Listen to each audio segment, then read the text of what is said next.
E amém. Princípios para a renovação da sua mente. Tem sido aquilo que Deus tem colocado para nós nesses domingos, nesses dias.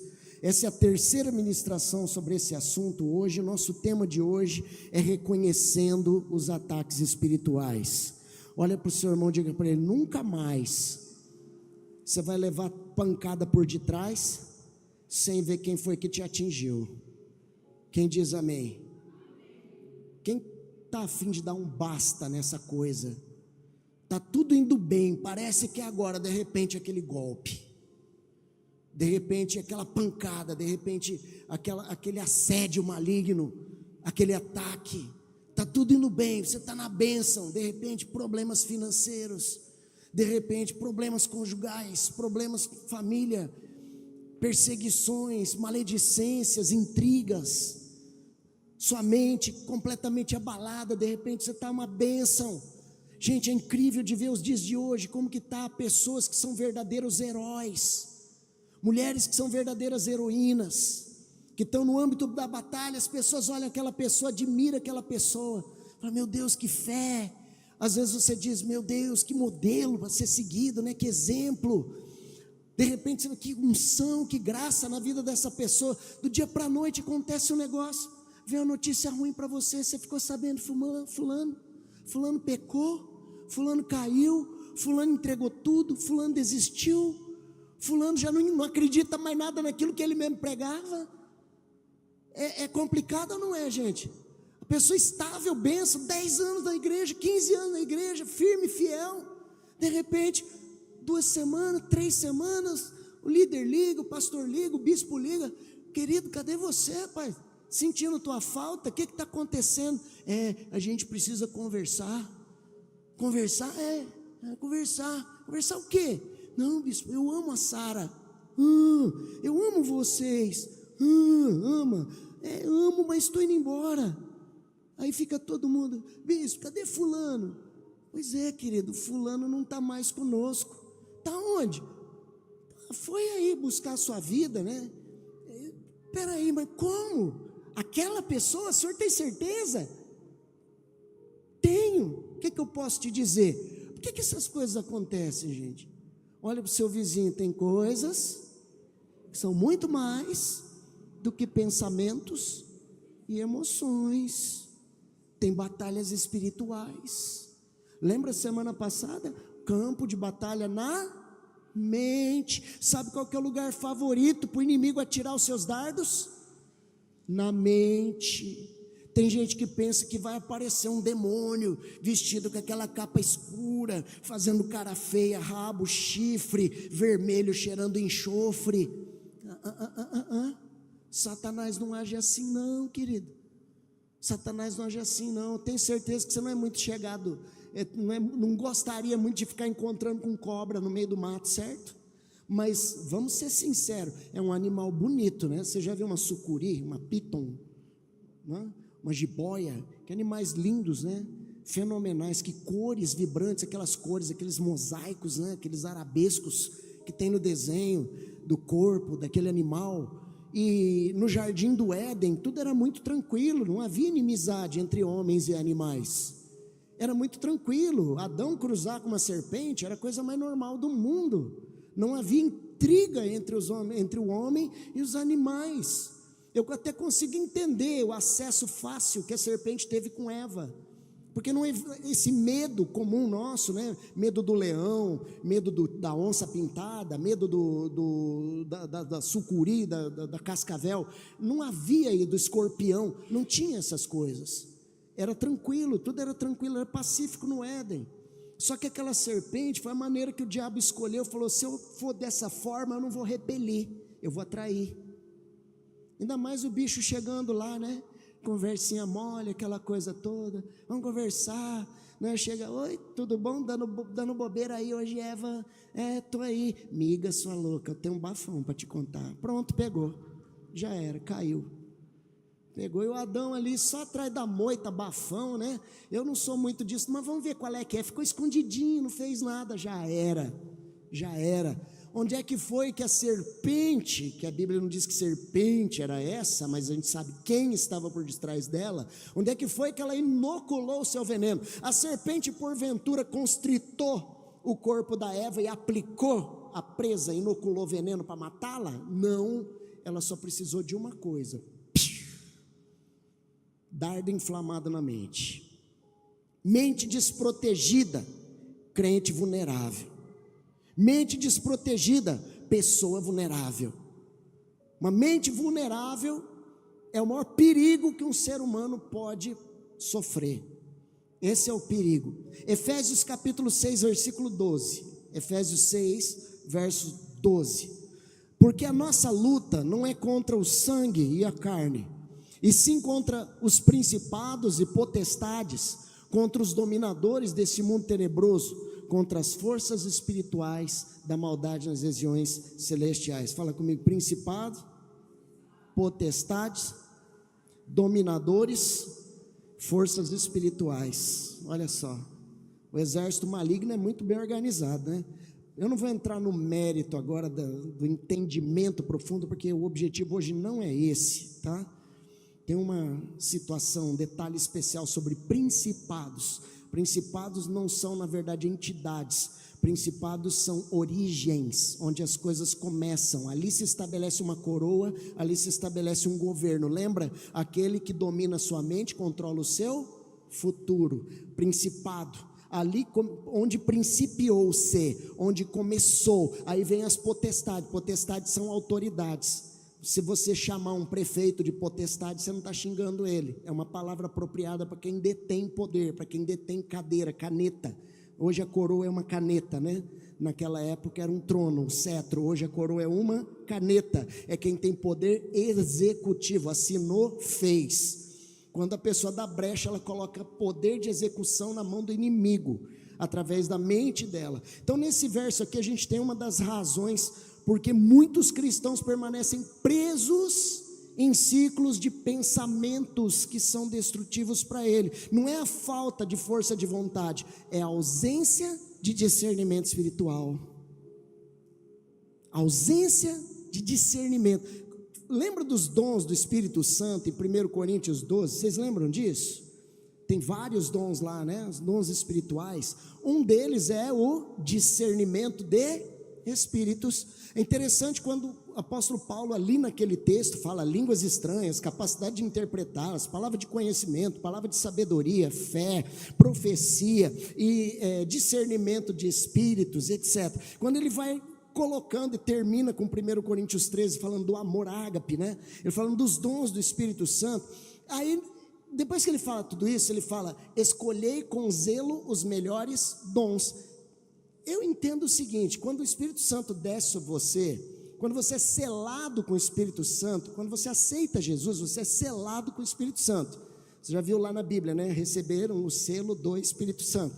O pessoal lá de Atos, né? Foram selados com o Espírito Santo. Aí perguntaram: vocês já foram batizados no Espírito Santo? Eles: não. A Bíblia primeiro diz que eles são selados e depois diz que perguntaram para eles se eles eram batizados com o Espírito Santo. Eles responderam não. E aí então eles recebem, eles oram com aquele grupo de homens que eram aproximadamente 12, 15 pessoas, e elas recebem o batismo com o Espírito Santo. O batismo com o Espírito Santo traz todo o poder do Espírito Santo para dentro dessa coisinha fofa que somos nós. Então você tem lá dentro o Espírito Santo. Os dons são do Espírito Santo. Logo, se o Espírito Santo está dentro de mim, todos os dons estão ali também. Faz sentido isso para você? Só que, bispo, eu tenho o Espírito Santo, eu fui batizado com o Espírito Santo, mas eu oro em língua, mas eu nunca interpretei línguas. Eu confesso, eu oro em línguas, eu já até entreguei profecia, Deus já me deu palavras de conhecimento, mas eu nunca consegui entender bem esse negócio de quando é demônio, quando é chilique, quando que é não sei o quê. Eu não sou muito do discernimento. Olha para o seu irmão e diga para ele: escolhei com zelo os melhores dons. Os melhores dons. Sinais e prodígios é um dos dons, não é? Sinais e prodígios não é uma coisa que acontece todo dia. Outro dia eu contei para você o testemunho do carro que quebrou o giclê, que é a janelinha do combustível do carburador, físico, quebrado, combustível passando, carro afogado.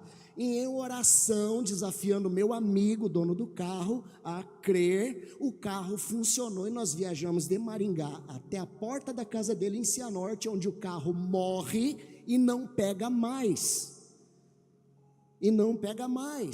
Naquele momento eu invoquei, eu pensei, eu busquei com zelo o dom adequado para aquela situação. Não é que todo dia você fica orando com o carro quebrado, o carro funcionando. Havia um propósito e Deus queria manifestar a sua glória para aquela vida.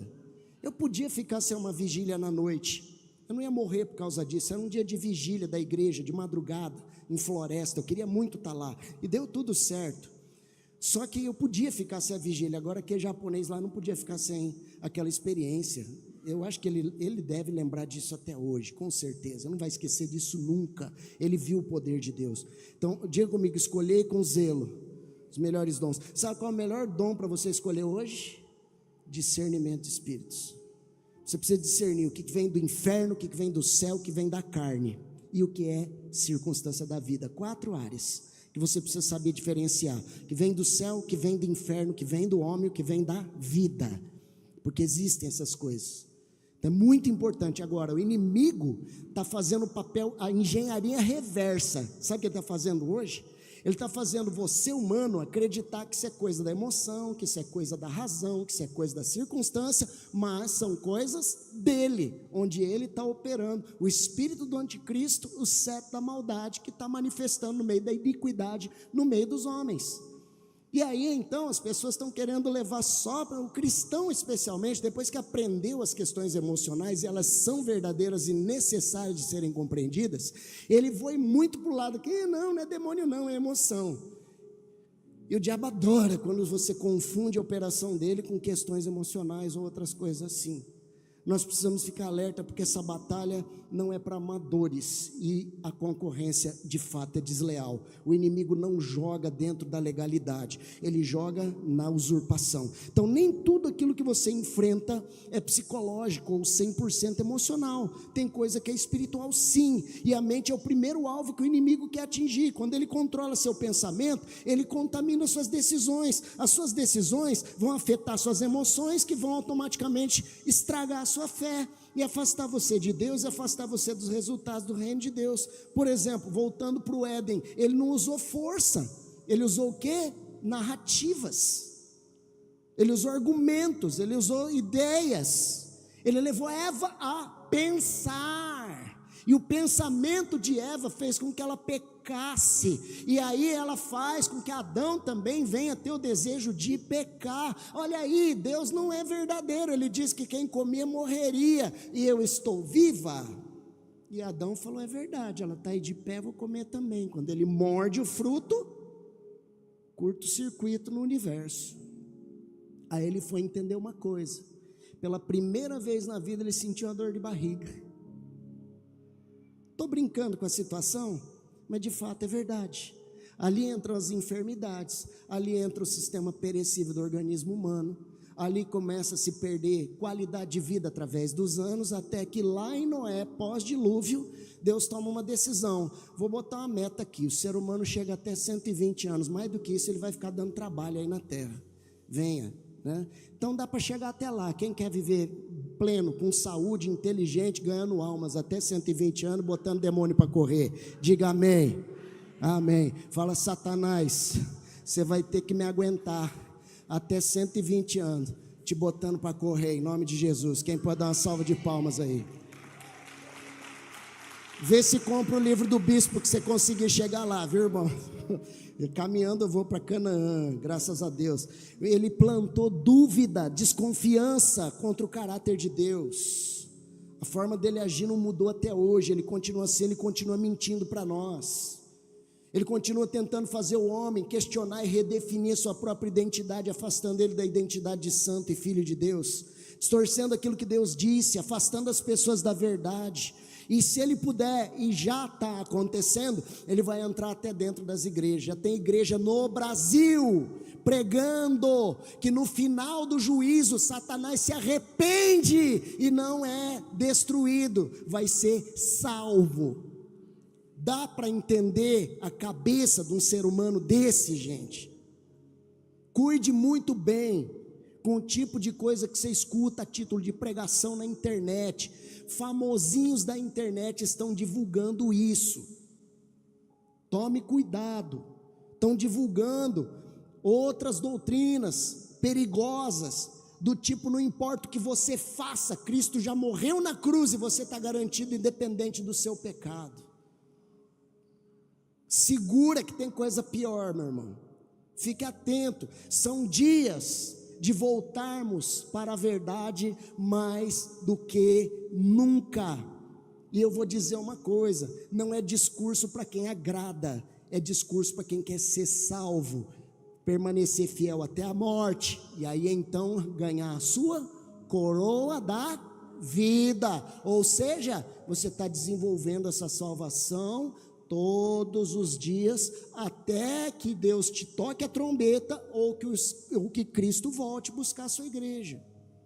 Você tem que estar firme nessa peleja, não se desviar, não se deixar enganar. Ele quer desestabilizar a tua mente, porque ele sabe que uma mente instável nunca vai alcançar firmeza espiritual, nem tampouco as promessas, nem o reino de Deus. E a Bíblia, ela não romantiza essa luta nossa, até porque Paulo, ele fala, nossa batalha, querido, é contra as forças espirituais.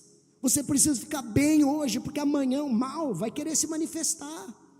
Tome cuidado com momentos estáveis, abençoados, maravilhosos. Meu Deus, eu nunca vivi uma fase tremenda, finança, até minha mulher obedece, parece que o Palmeiras vai ganhar o Mundial. Hoje não deu.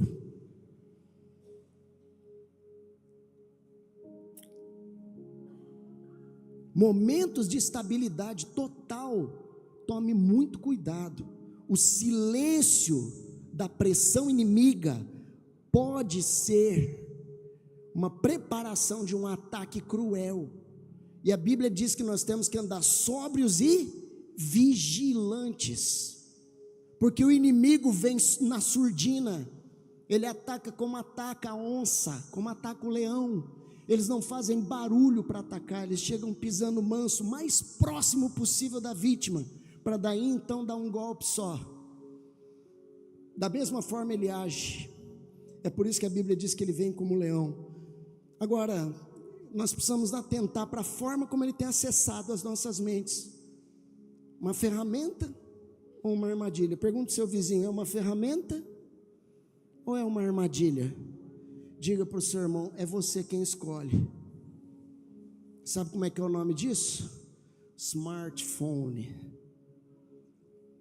Smartphone. O inimigo, ele aprendeu a usar algoritmos, irmão. O inimigo descobriu o poder dos algoritmos.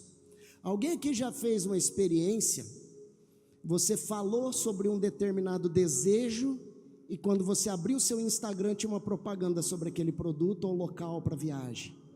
Você entrou dentro de um shopping, parou na frente de uma vitrine que vendia um determinado produto, e logo que você abre o seu Instagram, tem o que lá? Pois é. Você falou sobre alguma coisa, tipo uma viagem para tal lugar, aí de repente você abre sua rede social, tem uma propaganda patrocinada daquele tipo de viagem ou similar para você. Você está sendo monitorado o tempo inteiro. Tem até como desativar essa função, mas você está sendo monitorado o tempo inteiro. Aliás, tome cuidado quando você leva o celular para o banheiro junto com você, vendo seus vídeos, apontando enquanto você está na sua intimidade, porque se sua câmera estiver ativada e aquilo estiver hackeado, você está sendo filmado e não sabe. Pesquise, você vai ver que não é brincadeira o negócio hoje. Tá certo? O inimigo aprendeu a usar os algoritmos, quer dizer, manipular nossa atenção, explorando o cansaço mental, a ansiedade da gente, ou então o consumismo da gente, para poder distrair, inocular narrativa, ideologia que seja anticristã. Diga comigo, quem não vigia a mente, vai de novo, quem não vigia a mente, entrega o coração. Quem domina seu pensamento, decide o seu destino. Olha aí, tá? Quantas vezes a primeira meditação nossa, logo que a gente acorda, é uma notificação. Você abriu o olho lá, 7 horas da manhã, 6h30, 6 horas, sei lá, 7h30, que hora que você acorda? Tim! Aí você escuta, você já...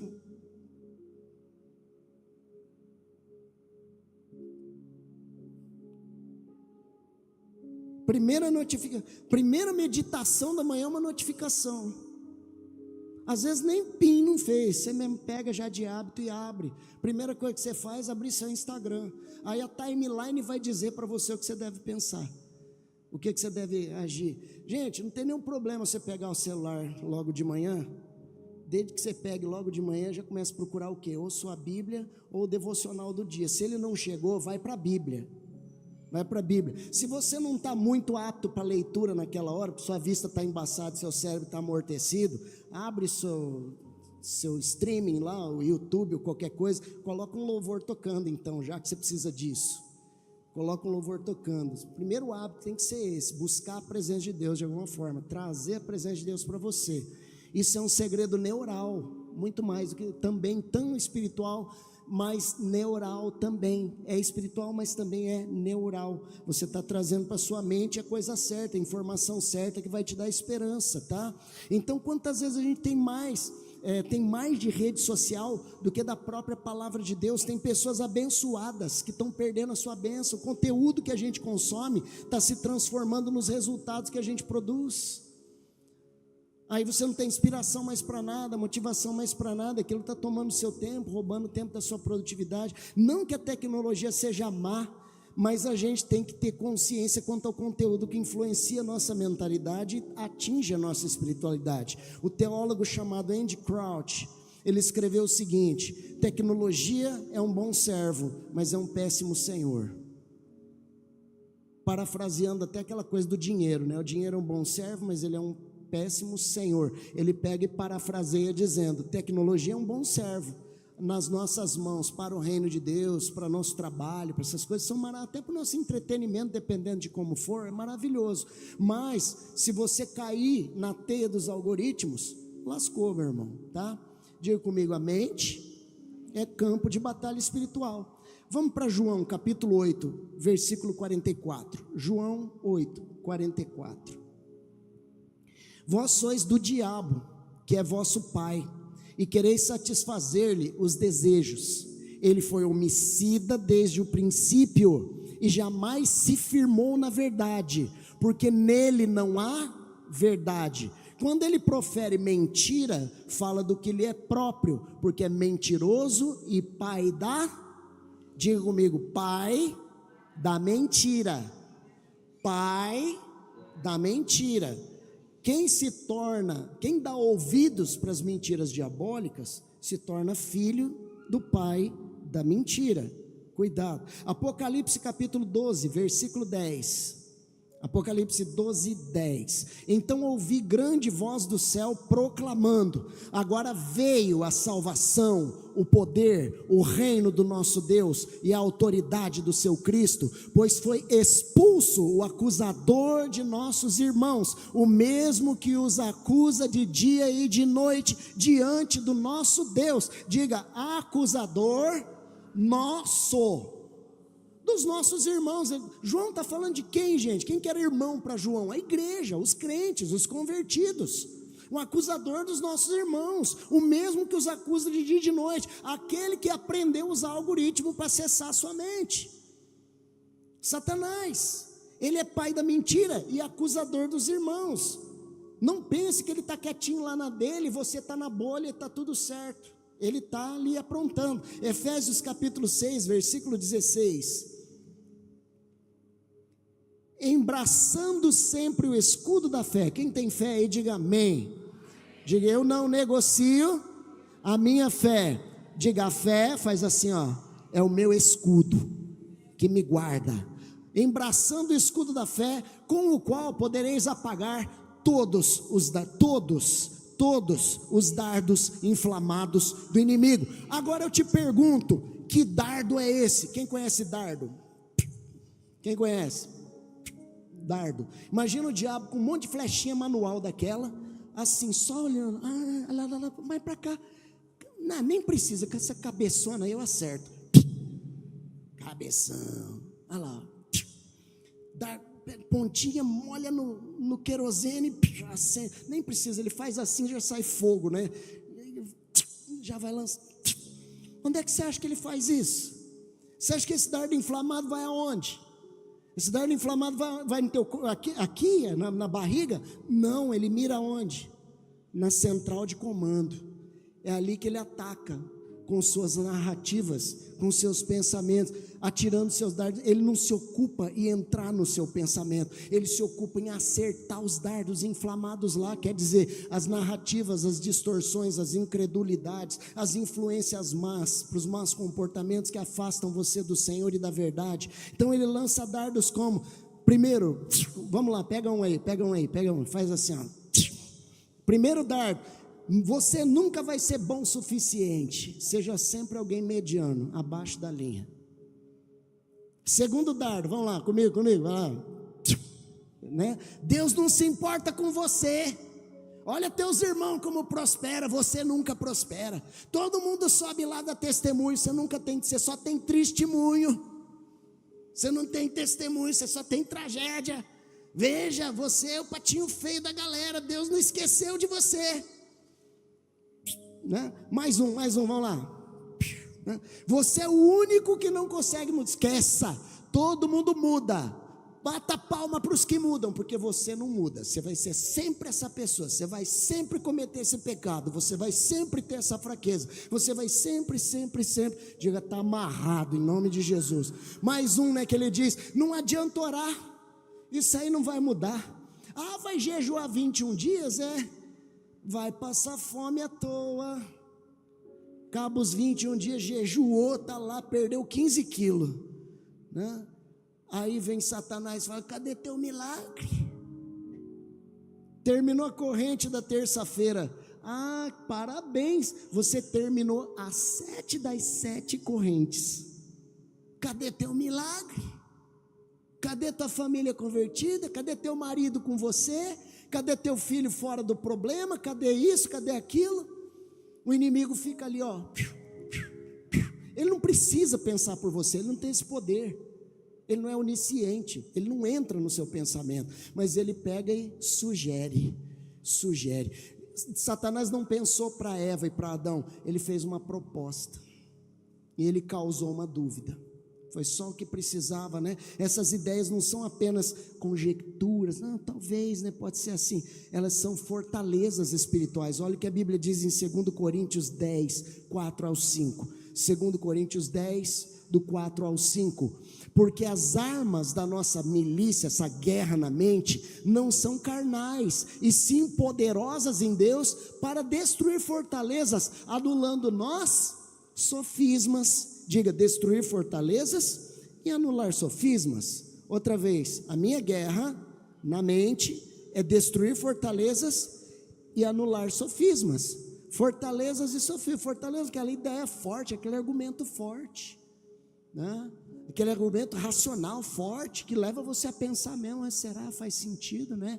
E sofisma sofisma vem de Sofia, filosofia, né? Filos, amigo, Sofia, sabedoria, filosofia, amigo da sabedoria. Agora, tudo que é isma é uma distorção da verdade. Então, sofisma, Sofia, sabedoria, sofisma, distorção da sabedoria. A contra-sabedoria quer dizer pensar racionalmente de forma diferente aquilo que é a verdade de Deus. É contra isso que nós estamos lutando. A nossa mente hoje vive uma batalha insana, a batalha da era digital, onde o inimigo descobriu o poder dos algoritmos. Tem uma pesquisadora e escritora famosa hoje em dia dentro do setor, ela é chamada Catherine Price, não sei se alguém já ouviu falar dela. Ela escreveu um livro que está no hype aí, famosão, chamado Celular, Como Dar um Tempo,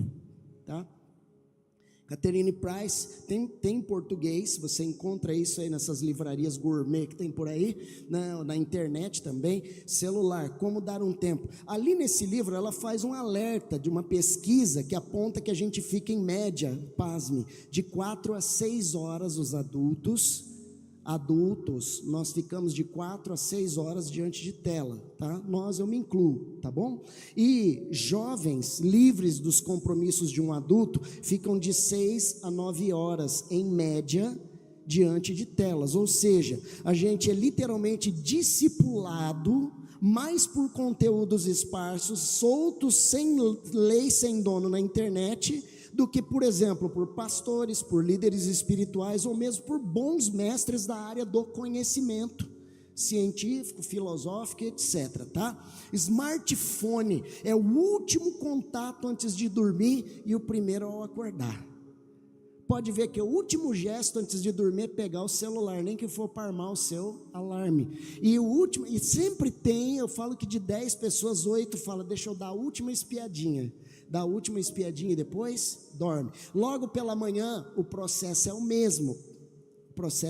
Então ele é o último contato. Será que a gente já parou para pensar sobre isso e qual o impacto que isso está causando na vida da gente? Vamos considerar, por exemplo, um jovem bem engajado, cristão, frequenta culto na terça, frequenta a arena no sábado, frequenta a família no domingo, ainda tem uma célula durante a semana, ele tem o discipulado também, além da célula que ele frequenta, 5 atividades da igreja. Eu fiz mais ou menos uma conta, ele vai passar nessas 5 atividades por semana, 7 horas mais ou menos, dentro desse contexto eclesiástico. Culto terça, culto sábado, culto domingo, célula e discipulado. Ele vai prestar 7 horas da sua atenção na semana. Você, cristão pós-moderno, talvez pense assim, nossa, que absurdo, precisamos rever isso, tem que ter tempo para a família. Olha para o seu vizinho e fala, preocupadão, hein? Pois é, coração, mas sabe quanto tempo esse menino passa na frente da tela vendo bobagem por dia? De 7 a 9 horas, fora os excessos que ultrapassam isso, por dia. E você está achando muito em prestar 7 horas por semana para as coisas de Deus em congregação. Preste bem atenção que patamar que a coisa está chegando. Resultado, ele recebe de Deus numa semana o mínimo do que ele fica em frente à tela num dia só. Não tem como competir, querido. Esse é o desafio que a gente enfrenta hoje. As mentes completamente programada por algoritmo, projetado para capturar e para manter presa a sua atenção com coisas, que se opõem aos frutos do Espírito Santo e ao conhecimento da verdade. É por isso que você está cheio de minhoquinha na cabeça. Não cruze com um pescador, porque ele vai rachar tua cabeça no meio para pegar a isca, de tanta minhoca que tem dentro. Está complicado o negócio. Se a gente não vigiar e proteger a mente, preenchendo ela intencionalmente, olha para o seu vizinho e diga, preencha a sua mente intencionalmente, com a palavra da verdade. Intencionalmente, não é só, deixa eu abrir um negócio gospel, aí você abre um negócio gospel, e você larga lá um pregador pregando, você larga lá uma música tocando, mas tua cabeça não está voltada naquilo, você até salva um conteúdo para ver depois, mas depois você não volta, mas o besteirol, ele é amplamente consumido, certo? Olha o perigo, tá? Então, vira terreno fácil a mente para as estratégias do inimigo. É uma batalha que tem que ter atenção constante. Paulo chama essa atenção constante às coisas de Deus de vosso culto racional. Bota Romanos capítulo 12, versículo 1. Romanos 12, 1. Você tem decorado o 2, mas ele começa com 1, que diz assim: rogo-vos, pois, irmãos, pela misericórdia de Deus. Olha para o teu vizinho e fala assim: pelo amor de Deus, meu irmão. Outra vez, olha para ele e fala: pelo amor de Deus.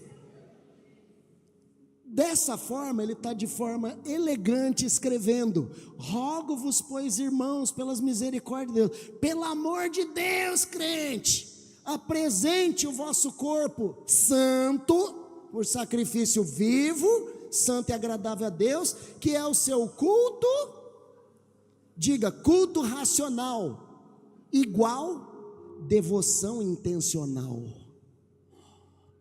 Outra vez, culto racional é a devoção intencional. Eu vou ler a Bíblia e eu não faço mais nada enquanto eu não ler o capítulo que eu me propus a ler. Eu vou ler o livro Transforma Sua Mente, da Bispa Lúcia, e eu não faço nada enquanto eu não terminar aquele capítulo. Todo dia, tal hora, eu vou ler um capítulo do livro Transforma a Mente, da Bispa.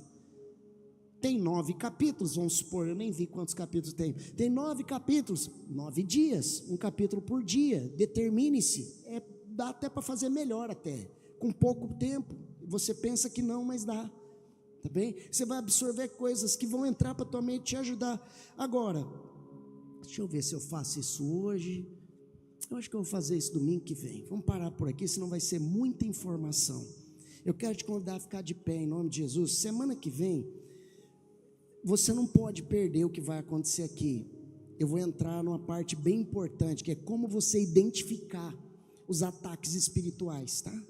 Como que eu posso identificar, como que eu posso agir na contramão desses ataques. Já que, bispo, eu queria ouvir isso hoje. Eu também queria falar isso hoje, mas você está com fome, e a fome atrapalha você de entender, tá certo? Então, pense, qual é o meu papel e qual é o meu comprometimento diante desse mundo tenebroso, diante desse ambiente que nós estamos vivendo. Que igreja eu estou sendo e que igreja nós estamos edificando. Deus não está buscando pessoas que tenham orgulho da sua religião. Deus está buscando filhos e filhas. Deus está buscando gente com identidade. Eu sou filho de Deus. Não se trata de desejo, não se trata de paladar, não se trata de preferências, se trata de escolher a verdade. E eu tenho certeza, gente, a vida, ela ensina coisas tremendas. Eu estava falando agora há pouco dessa coisa do alimento. Depois de tanto tempo eu cheguei a uma conclusão tão óbvia, tão simples, né? Alimento é informação. Alimento é informação. Tem alguém que é da área da informática aí? Alguém que trabalha com programação, etc., com TI? Ok. Sabe o que é comida? 0 e 1, 0 e 1, 0 e 1, 0 e 1, 0 e 1. Informação. São códigos que você manda para dentro. Olha para o espelho, você vai ver o que os códigos que você está absorvendo estão construindo. Os comandos. Tudo é comando. Na mente não é diferente. A gente fala sobre se alimentar na mente, né? De conhecimento, se alimentar espiritualmente, de oração, Bíblia, informação. A guerra de hoje, irmão, não é com mísseis e canhões. A guerra de hoje é a base de informação. E o inimigo descobriu o poder do algoritmo. Não precisa nem ser. Falei muito sobre internet, smartphone, rede social, mas não é só isso. Não é só isso. Tem um ditado popular: me diga com quem você anda, eu digo o que você pensa, quem você é, não é? Eu digo quem você é. Às vezes você nem é tanto quanto aquela pessoa, mas só o fato de estar no ambiente, as pessoas vão te definir pelo ambiente, sabe? Então não tem a ver com religião, não tem a ver com preferências, não tem a ver com desejos, tem a ver com identidade. Se você entender que você é filho de Deus, que você é uma filha de Deus, gente, tudo que eu quero na minha vida é honrar meu pai, honrar minha mãe. Eu não quero que eles tenham vergonha do filho que eles puseram no mundo. Misericórdia.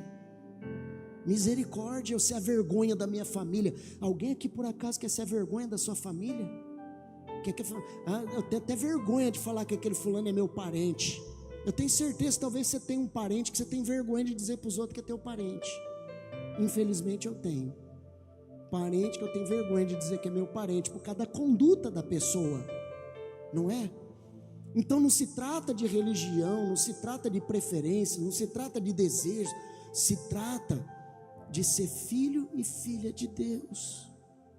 O filho e a filha de Deus anda pela palavra do seu pai, porque ele quer reproduzir aquilo que o pai dá de exemplo, aquilo que o filho, Cristo, deu de exemplo. É muito mais do que ser membro da Sara, do que ser evangélico. Gente, tudo isso é lindo, mas eu amo a minha igreja. Eu sou um soldado da Sara nessa terra. Eu defendo a Sara onde eu estiver, com unhas e dentes, porque eu acredito nesse ministério. Mas eu tenho algo que transcende isso, que é minha relação com quem é dono de tudo isso. Deus, o Pai, o Filho e o Espírito Santo. Eu queria orar com você nessa noite. Quero orar com você que está preocupado, com você que está tenso com essa batalha de narrativas, de ideologias hoje. Você que caiu num alerta hoje, né? Às vezes você parou para pensar, é verdade, essas estatísticas eu estou dentro delas, eu preciso controlar melhor isso, né? Eu preciso frear um pouco o avanço de algumas coisas que eu ando consumindo. Eu preciso guardar minha mente, meu coração. Eu estou debaixo demais das ideias dos outros. Eu estou dando ouvido demais para gente que não me discipula, para gente que não ora por mim, para gente que não vive a palavra que eu estou buscando. Eu preciso mudar isso. Eu estou em conflitos, eu estou em crises esses dias. Eu tenho pensado em desistências, eu tenho pensado em pecados. Eu queria orar com você hoje. Sai do seu lugar em nome de Jesus. Você que não quer ser o patinho feio da família, eu não quero dar perdido, eu não quero ser aquele cristão que envergonha o seu Deus. Eu não quero ser aquela pessoa, vulnerável aos assédios desse mundo. Isso está solto hoje, irmão. Televisão, internet, rádio, faculdade, meios de comunicação de massa, né? Todos os lugares, escola. Nossos filhos estão à mercê nas escolas. Pode vir mais para frente, pessoal aqui do meio, aqui, ó, para liberar o corredor. Isso, muito obrigado. Pode vir, eu prometo que eu não vou pular em você hoje. Pode vir, irmão. Resistir ao bispo e ele pulará em vós. Já viu esse versículo? Não vou, hoje não, hoje eu só quero orar. Glória a Deus. Feche os seus olhos, estende a sua mão para o céu, apresenta a sua vida para o Senhor, apresenta o seu lar. Às vezes você veio para o altar pelo seu pai, pela sua mãe, pelo seu cônjuge, pelo seu filho, pelo seu irmão.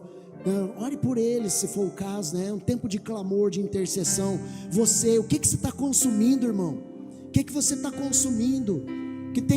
O que tem falado com você na primeira hora da manhã? É a palavra de Deus ou é a palavra do homem? É o reino do céu ou é o sistema desse cosmos, desse mundo perdido, tenebroso? Dominadores, em nome de Jesus, sejam discernidos e sejam neutralizados em nome de Jesus. Toda a força das trevas no pensamento, todo ataque na mente, em nome de Jesus, põe o capacete da salvação, a certeza da vida eterna, agora guardando as mentes, os corações. Coloca, Senhor, nos braços deles agora o escudo da fé, com o qual eles podem apagar todos os dardos inflamados do maligno, em nome de Jesus. Eu declaro agora e proclamo, Senhor, tua presença, teu reino. Eu quero pedir para os líderes que passem impondo as mãos agora, por favor, pastores, diáconos, líderes das equipes, impõem as mãos, passem, não precisa muita longa oração, passem impondo as mãos, declarando o capacete da salvação, escudo da fé, armadura de Deus, espada do Espírito na mente, em nome de Jesus, espada de fogo na mente, cortando, fazendo divisão, juntas e ligaduras, em nome de Jesus.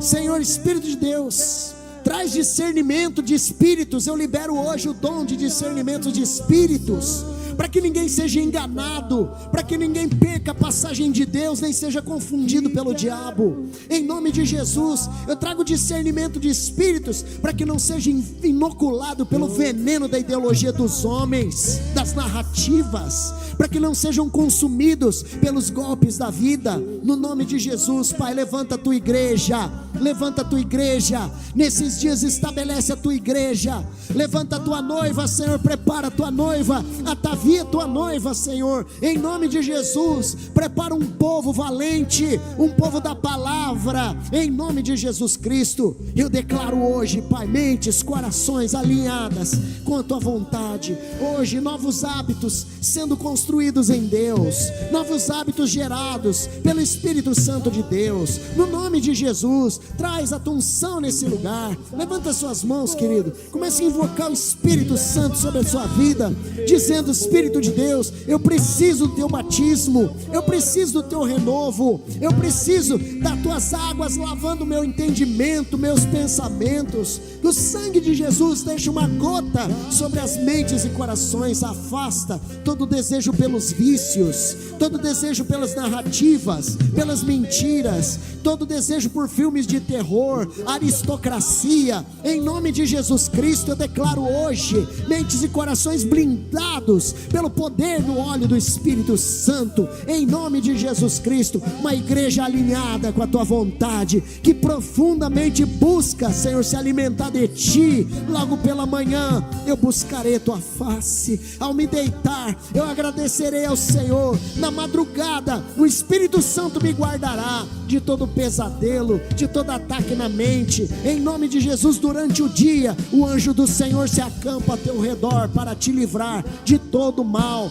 Em nome do Senhor Jesus, pela tua família será salvo, tu e a tua casa, em nome de Jesus Cristo. Nós não abrimos mão das tuas promessas, Pai, em nome de Jesus. Digo obrigado, meu Deus, eu recebo essa palavra nessa noite, em nome de Jesus, amém. Vamos declarar: